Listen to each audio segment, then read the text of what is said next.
Hey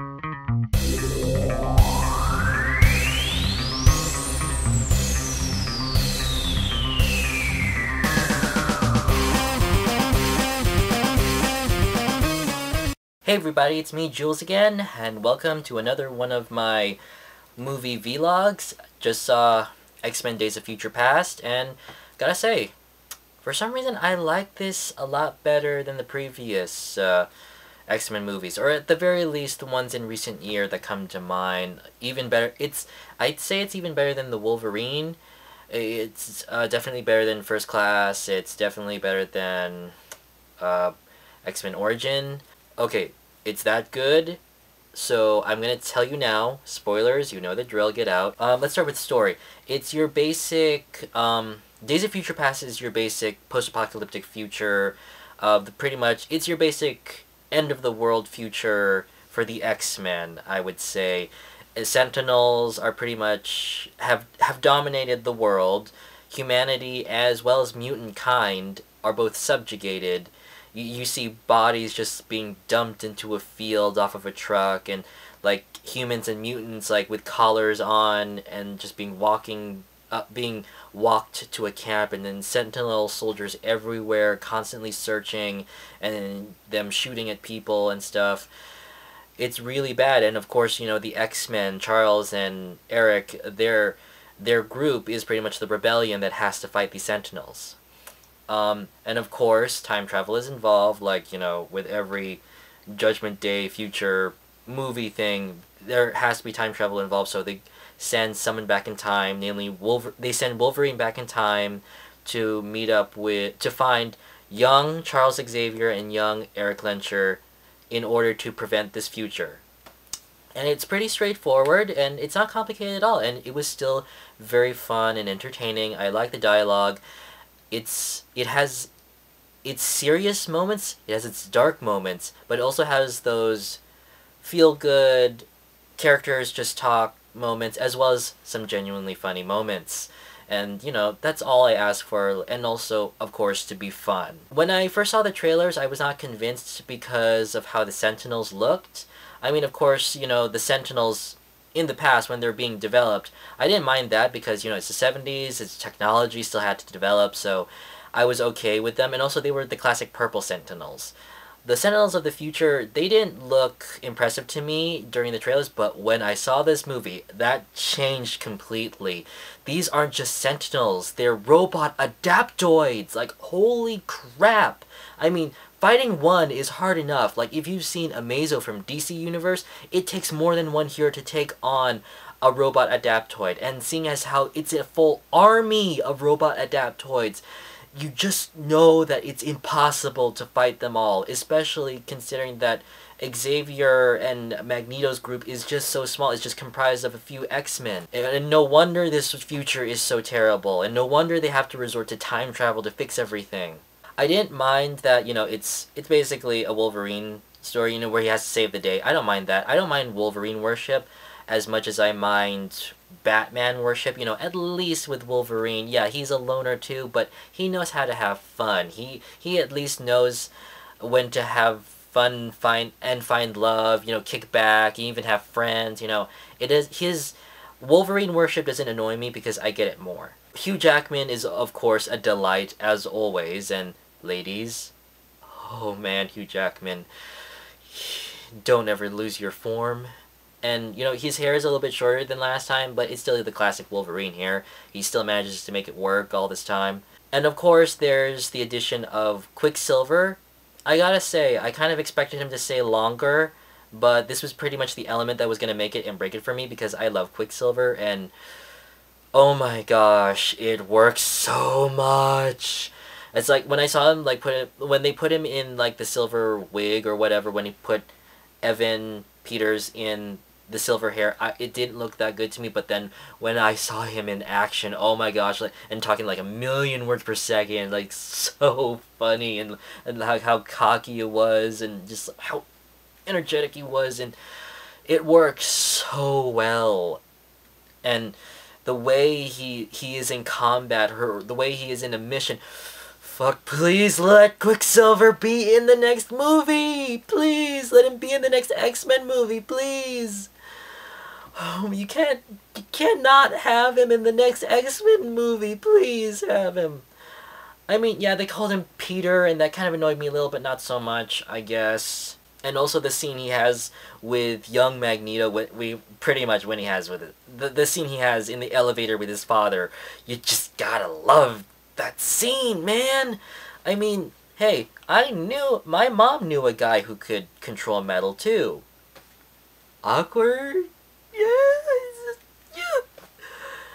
And, I was kind of disappointed, like, in the preview pictures we see Wanda, but as little, so I was kind of disappointed with that, but not so much. Because I love the Scarlet Witch.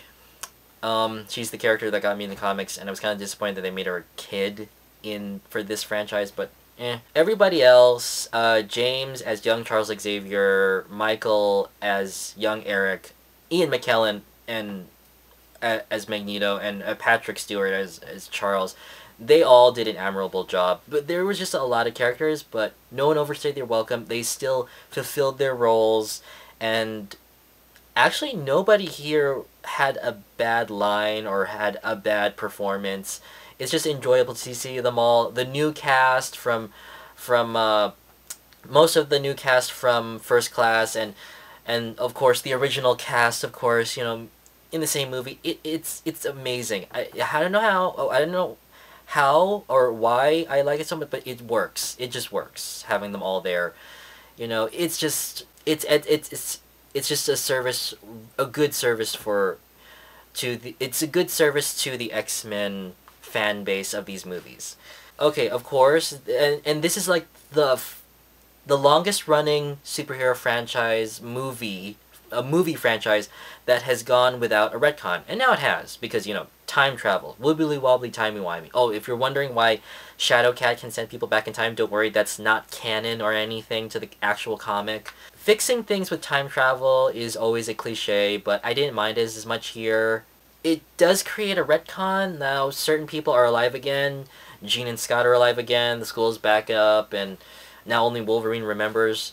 Normally, I don't like retcons that, undermined the emotional moments of people dying. And, it creates, like, completely complicated, convoluted situations that serve no purpose than to bring people back to life and restore the status quo. And then we have to retread mud that we've already gone through. But here, I'm okay with it. I love a feel-good ending, when everything's okay again and everybody's back. And also, of course, you need to streamline this.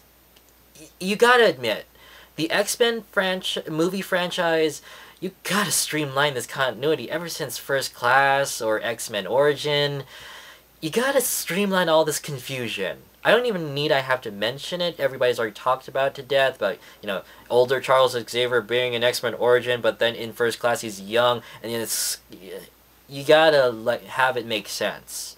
So with this, it helps to make First Class and X-Men Origin make sense for the X-Men franchise that we're used to, with Ian McKellen and Patrick Stewart. The action was really good. Of course, since this is, go back in time kind of movie, we spend more time in the past, but I gotta say the future is where the action is at, when they're all doing everything in their power. Even though they die, they go down fighting, they do everything they can to stop these Sentinels. I mean, yeah, they're adapting to their attacks, and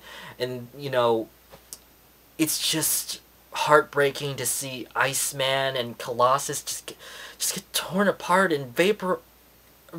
Like, that is where the action is. I'm not saying that the action in the past was not good. It was really good, especially the fights with Magneto.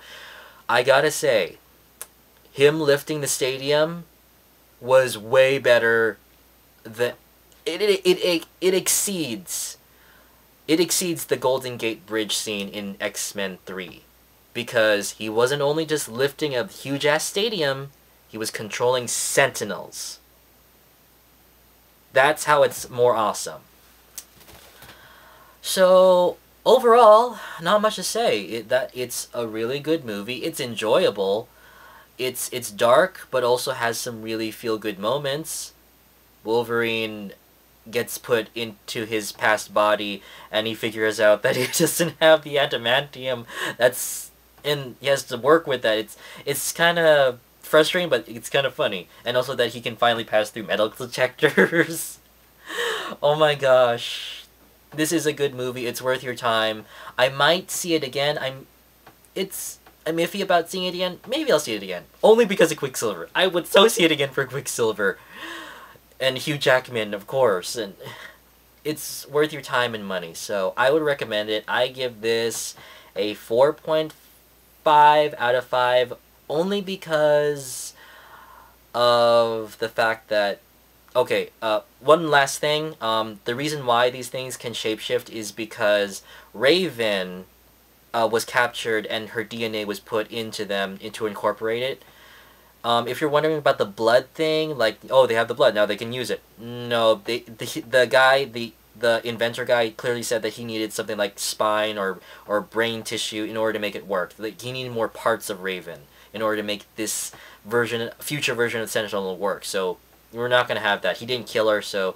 But the thing is, the reason why I give it a 4.5 out of 5, the reason why it's missing that little is that it uses time travel as a crutch to fix everything, but yet it does it in a okay way.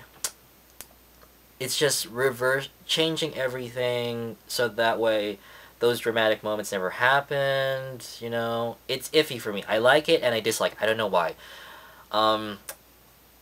Also, that we don't explain how is it that Kitty can send people back into the past, even though it's clear we see her powers even in this movie. It doesn't make sense. I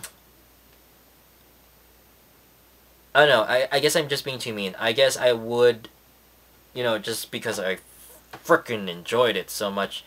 Okay, fine. I'll be stubborn. I mean, I'll stop being stubborn and I'll just give it a 5 out of 5. 5 out of 5 because I just remembered. Stay for the credits. Oh my gosh. Stay for the after credits. Just stay no matter how long it is. I just remembered that. Okay, now you get that 5 out of 5. You get that 5 out of 5. It's a good movie. Stay for the end credits. I stared into the face of a god. And I know this is gonna even be more awesome. Okay, sorry. I keep fanboying a lot. I just like this movie so much. I tried to think of a con for this movie, you know, but no. I just remember the ending scene, the ending credits thing. So much! Oh my gosh, there's so much to like about it. Okay, I can't be cynical. I can't be my overly my cynical self. No, I can't. I loved it so much.